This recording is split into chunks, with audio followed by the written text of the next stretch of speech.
Hello everyone, welcome back to online study on. देखिए, आज की इस वीडियो में हम वापस से लेकर के आए हैं सामान्य विज्ञान बायोलॉजी के टॉपिक वाइज सीरीज़ में जंतु जगत। इससे पहले आपको बहुत सारे टॉपिक्स मैंने आपको दिए हैं, तो उन सभी को अच्छे से एक बार रिवाइज़ करके जाइए और आशा करते हैं कि आप लोगों को अच्छा लग रहा होगा, क्योंकि इसमें जो क्वेश्चन है वो आपके पेपर के अकॉर्डिंग जो पेपर में पूछे गए वही सब हम आपके सामने रखते हैं। तो इससे आपको बहुत सारी चीज़ें पता चल जाती होगी कि क्या क्या क्वेश्चंस पूछे गए थे, और उसके एक्सप्लेनेशन को अगर आप पढ़ लेंगे तो आपको वो टॉपिक कवर हो जाता है। तो ज़्यादा समय ना लेते हुए चलिए इस वीडियो को शुरू करते हैं और जंतु जगत के अंतर्गत पेरीफेरा, मोलास्का, एनिलिडा, इन सभी को देखते हुए इस टॉपिक को कवर करते हैं। तो सबसे पहला प्रश्न आता है, जंतु जगत के अंतर्गत निम्नलिखित में से किसे प्राणी जगत के अंतर्गत वर्गीकृत किया जाता है।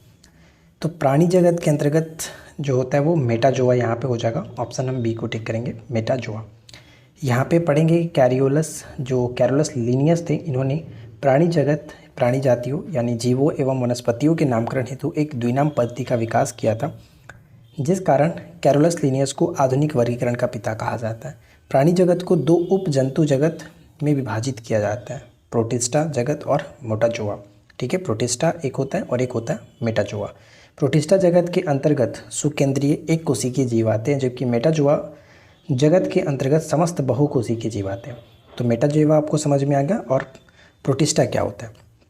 प्रोटिस्टा में सिर्फ एक कोशिकीय जीव को रखा जाता है और मेटाजोआ के अंतर्गत बहुकोशिकीय जीवों को रखा जाता है। तो आई होप कि समझ में आ गया होगा। अगला प्रश्न देखिए क्या आता है कि बिना कोशिका भित्ति वाले बहुकोशिकीय प्राणियों को निम्न में से किस समूह के अंतर्गत रखा जाता है। तो बहुकोशिकीय प्राणियों को किसके अंतर्गत रखते हैं? क्या होगा? Option A, एनीमेलिया। ठीक है, एनीमेलिया यहाँ पे करेक्ट होगा, ए को टिक करेंगे। यहाँ पे पढ़ेंगे कि बिना कोशिका भित्ति वाले बहुकोशिकीय प्राणियों को एनीमेलिया समूह के अंतर्गत रखा जाता है, इसे मेटाजोआ भी कहा जाता है। यानी एनीमेलिया को ही मेटाजोआ कहा जाता है। बहुकोशिकीय जिसमें आते हैं वो आपका मेटाजोआ होता है और इसे एनीमेलिया के नाम से जानते हैं। कोशिका भित्ति केवल पादप जगत के पौधों में पाया जाता है, यानी कोशिका भित्ति केवल पादप जगत के पौधों में पाया जाता है, ना कि प्राणी जगत में। और जबकि एनीमेलिया जंतु जगत का समूह है। तो देखिए, अब बात करते हैं हम लोग यहाँ पे पोरीफेरा के बारे में। तो पहला प्रश्न आता है कि खाली स्थान के प्राणी अगतिशील होते हैं। अगतिशील होते हैं, तो ध्यान रखना है यहाँ पे सही आंसर होगा पोरीफेरा के जो प्राणी होते हैं जो इसमें आते हैं वो अगतिशील होते हैं। संघ पोरीफेरा के प्राणी अगतिशील होते हैं। पोरीफेरा ग्रीक भाषा के दो शब्दों यानी पोरस मतलब छिद्र तथा फेरे मतलब धारण करना से बना है। अतः पोरीफेरा का मतलब होता है छिद्र को धारण करने वाला। इनके शरीर में असंख्य सूक्ष्म छिद्र पाए जाते हैं, इसलिए इनको स्पंज के रूप में भी जाना जाता है। ठीक है, रॉबर्ट ग्रांट द्वारा स्पंजों को जंतुओं में सम्मिलित किया गया और इसको पोरीफेरा नाम दिया गया। यानी स्पंज जो आता है वो किसके अंतर्गत? पोरीफेरा के अंतर्गत आता है। नेक्स्ट है कि निम्न में से क्या अचल होते हैं और एक ठोस आश्रय सपोर्ट से जुड़े होते हैं। साइकॉन जो है वो एक प्रकार के अचल होते हैं और वह आश्रय सपोर्ट से जुड़े होते हैं। साइकॉन मतलब स्पंज, आप समझेंगे। यहाँ पे इसके बारे में लिखा गया, आप इसको रोक करके ध्यान से पढ़िए। नेक्स्ट प्रश्न क्या कह रहा है कि डैश श्वसनी जो है उत्सर्जक और परिसंचरण वाले अंगों से रहित होते हैं।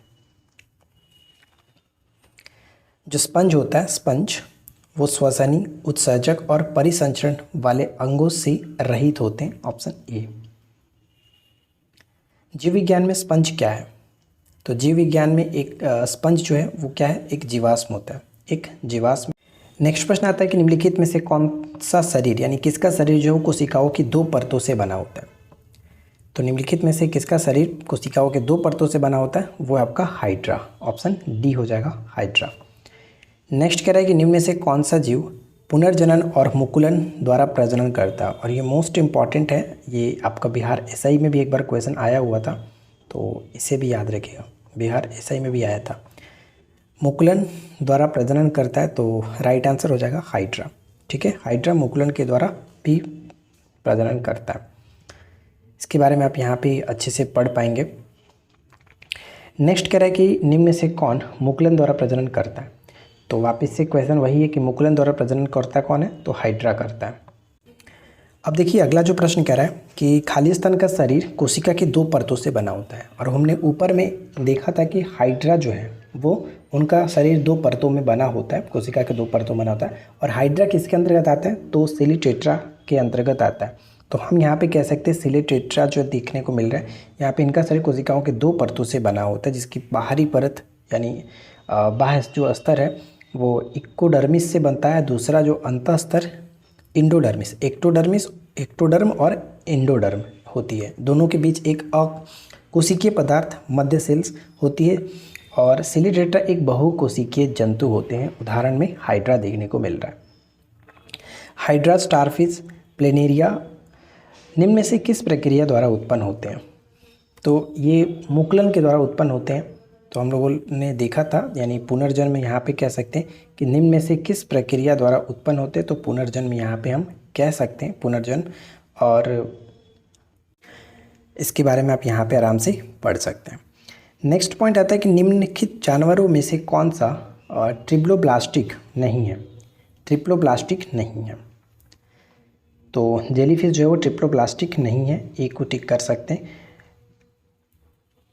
जितना एक्सप्लेनेशन आप अच्छे से पढ़ेंगे ज़्यादातर आपको अच्छा सा क्वेश्चन समझ में आएगा, तो आप लोग इसको पढ़िएगा ज़रूर। मैं पीडीएफ आपको दे दूंगा, क्योंकि अगर हम यहाँ पे आपको फिर ये पीडीएफ मतलब ये एक्सप्लेनेशन पढ़ने लगे तो फिर वीडियो ज़्यादा लंबा हो जाएगा, तो इसलिए मैं पीडीएफ दे दूँगा, पीडीएफ से आप पढ़ लीजिएगा।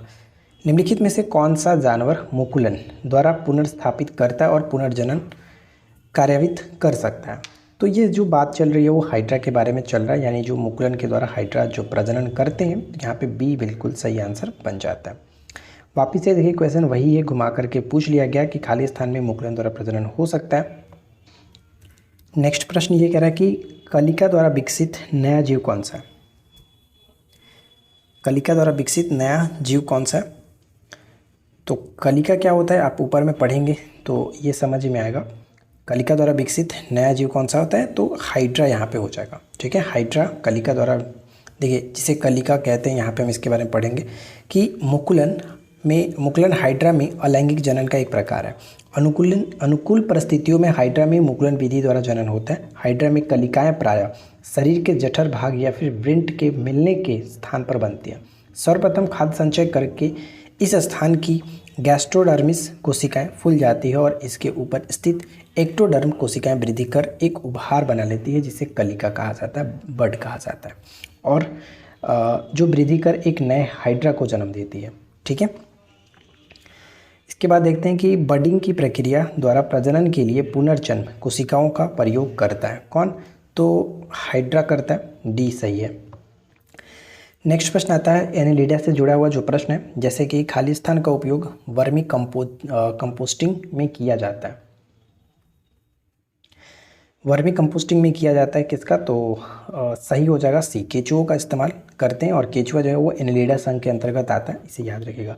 और सबसे महत्वपूर्ण जो होता है वो आपका ऑर्थोपोडा मोलास्का है, जो कि हम आगे देखेंगे, तो बस वीडियो के साथ आखिरी तक बने रहिए।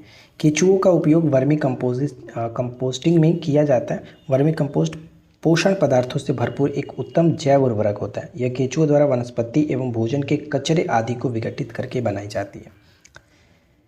इनमें से कौन सा केचुए का श्वसन अंग है, तो केचुए का श्वसन अंग बताइए कि क्या होता है, तो केचुए का श्वसन अंग होता है त्वचा, ऑप्शन बी त्वचा होता है। अगला प्रश्न कि जोंक जो लीच है वो किस संघ से संबंधित है, जोंक का संबंध हो जाता है एनेलिडा संघ के, एनेलिडा। जोंक एनेलिडा संघ का जंतु है, यह उभयलिंगी होता है, यह बाह्य परजीवी होते हैं, इसका शरीर लंबा चपटा एवं खंडों में विभक्त होता है।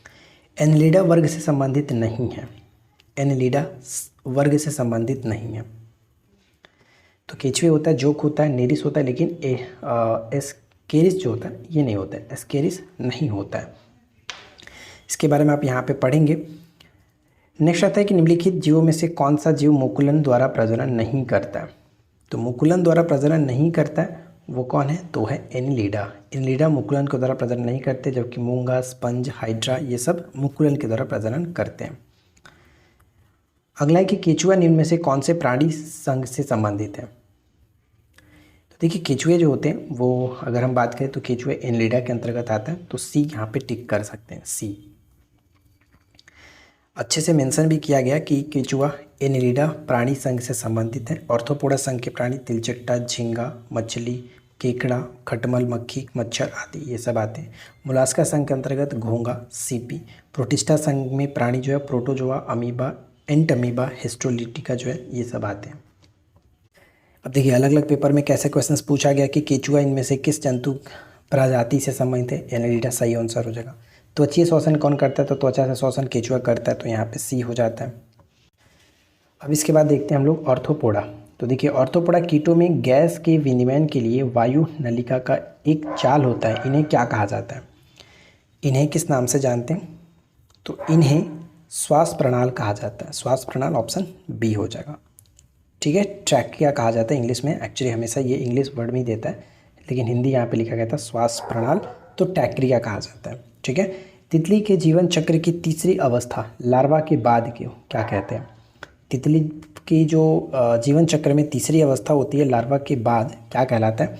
तो लार्वा के बाद के जो अवस्था होते हैं उसे कोसित कहा जाता है। कोसित ऑप्शन डी।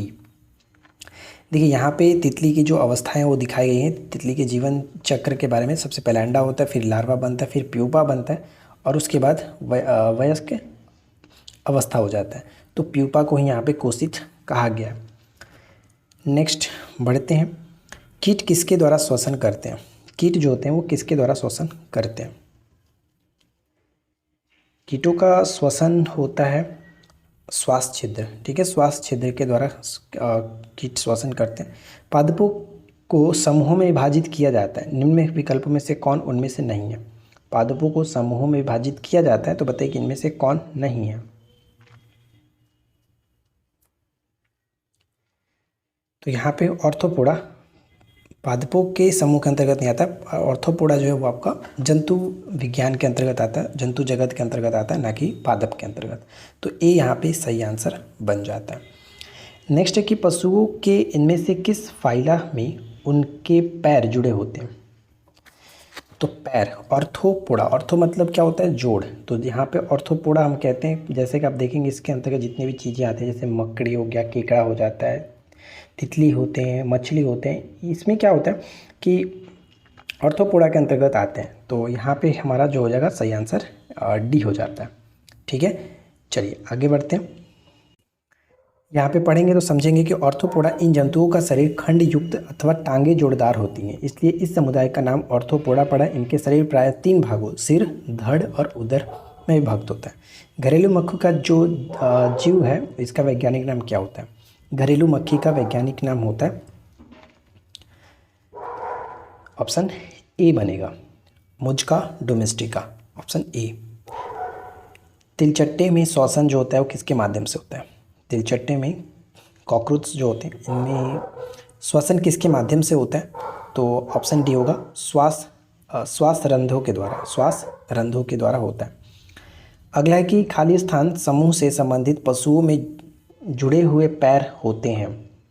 तो पैर की जब बात कर रहे हैं, जुड़ा हुआ पैर जो होगा वो ऑर्थोपोडा के अंतर्गत आएगा। यहाँ पे सी करेक्ट आंसर है। बताइए कि निम्नलिखित जंतुओं का सबसे बड़ा समूह है। तो जंतुओं का सबसे बड़ा समूह हमने कल की वीडियो में बात किया हुआ है। जंतुओं का सबसे बड़ा समूह ऑर्थोपोडा ही आता है और सबसे महत्वपूर्ण भी है, तो ऑप्शन बी इसको याद रखेंगे। चलिए आगे बढ़ते हैं और अगला प्रश्न देखिए। नेक्स्ट क्या कह रहा है कि खाली स्थान कदाचित जानवरों का सबसे बड़ा समूह है। तो क्वेश्चन आपका वही है, जानवरों का सबसे बड़ा समूह ऑर्थोपोडा होगा। वापिस से क्वेश्चन आपका वही कह रहा है कि जंतुओं का सबसे बड़ा समूह कौन सा होता है? तो ऑर्थोपोडा हो जाएगा। और निम्नलिखित में से किसके अधिकतम पैर होते हैं? तो अगर हम अच्छे से देखें तो क्वेश्चन थोड़ा सा घुमाया गया कि निम्नलिखित में से किसके अधिकतम पैर होते हैं। तो सहस्त्रपाद जो यहाँ पे देखेंगे, ऑप्शन यहाँ पे बी हो जाएगा। सहस्त्रपाद अधिकतम पैर वाला ऑर्थोपोडा संघ का एक जंतु है और इसके बारे में थोड़ा सा एक्सप्लेनेशन लिखा गया, आप इसको पढ़ लेंगे। नेक्स्ट आता है कि निम्नलिखित में से किस जीव को सोशल इंसेक्ट नहीं कहा जा सकता है? किस जीव को सोशल इंसेक्ट नहीं कहा जा सकता है? झिंगुर जो है इसे सोशल इंसेक्ट नहीं कहते हैं, ऑप्शन बी। अगला है कि संभवतः प्राणियों का सबसे बड़ा समूह कौन सा है? तो क्वेश्चन फिर से मतलब वही है आपका प्राणियों का सबसे बड़ा जो समूह हो जाएगा वो आर्थ्रोपोडा होता है, तो डी यहाँ पे सही बन टिक करेंगे। मकड़ियों में कितनी जोड़ी आँखें होती हैं? तो ध्यान रखना है कि मकड़ियों में 4 जोड़ी आँखें होती है, यहाँ पे सी हो जाएगा। मकड़ियों में 4 जोड़ी आँखें पाई जाती है, परंतु इन्हें ज़्यादा दूर तक दिखाई नहीं देता। मकड़ी आर्थ्रोपोडा संघ की एक प्राणी है जिसका शरीर विरोवक्ष और उदर में बटा होता है। विश्व में वर्तमान में लगभग 40,000 मकड़ियों की प्रजाति पाई जाती है। इनमें से किस कीट के दांत होते हैं? बताइए कि इनमें से किस कीट के दांत होते हैं? ततैया एवं भौरों के, ततैया एवं भौरों के, ऑप्शन डी।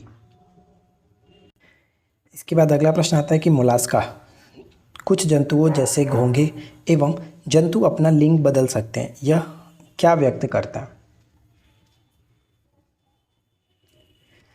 यह व्यक्त करता है कि लिंग आनुवांशिक रूप से निर्धारित नहीं होता है, इस कारण से ये बदल सकते हैं। नेक्स्ट है कि निम्न में से किस प्राणी में लिंग आनुवांशिक रूप से निर्धारित नहीं होता है? तो घोंघा के अंतर्गत ये नहीं होता है, तो यहाँ पे डी हो जाएगा, घोंघा में नहीं देखने को मिलता है। घोंघा प्राणी में लिंग आनुवांशिक रूप से निर्धारित नहीं होता है, जबकि शार्क, सर्प और सैल्मन मछली में लिंग निर्धारण आनुवांशिक रूप से होता है। नेक्स्ट है कि निम्न में से किस जीव में लिंग का निर्धारण आनुवांशिक रूप से नहीं होता है? तो देखिए क्वेश्चन बस अलग अलग पूछा गया, ऑप्शन आपका सिर्फ और सिर्फ वही आ रहा है, तो ध्यान रखिएगा। अगला प्रश्न फिर से देखिए, नेक्स्ट भी वही है, आप इसको देखेंगे। निम्नलिखित में से कौन चूर्ण प्रवार मोलास्का संघ से संबंधित नहीं है? मोलास्का संघ से संबंधित नहीं है, तो राइट हो जाएगा ऑप्शन बी।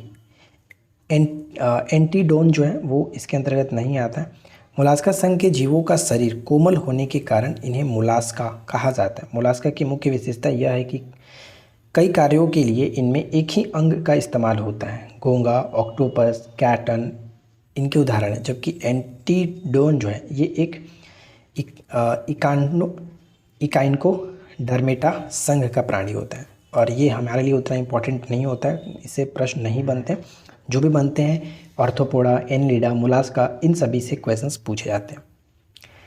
और देखिए क्वेश्चन यहाँ पे यह है कि निम्नलिखित में से कौन सा जीव मोलास्का परिवार से संबंधित है? तो मोलास्का के अंतर्गत घोंघा यहाँ पे देखने को मिलेगा। इसके बाद अगला प्रश्न है कि ऑक्टोपस के खून का रंग कैसा होता है?